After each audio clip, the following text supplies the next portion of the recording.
In this video, we are going to discuss about the second phase of ITIL, which is service design. So, in service design, what are the activities involved to design the services? So, the activities are design services to meet business objectives. So, designing of the services for meeting the business objectives here. Design secure and resilient IT infrastructure. So, designing the robust services so that the IT infrastructure will be valued. Identify, remove the risks from the services before they go live. So, identifying a service and modifying it so that the risks will be minimized in the IT industry. Create and maintain IT plans, policies, technical and process framework.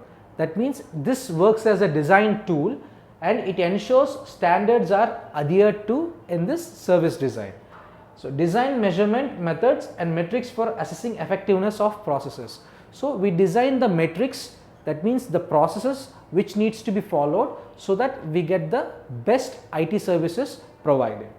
Design effective and efficient processes for transition, operation and design purpose. So, here you can see the effective services needs to be updated so that they will be used to get the IT industry valued or demanded services.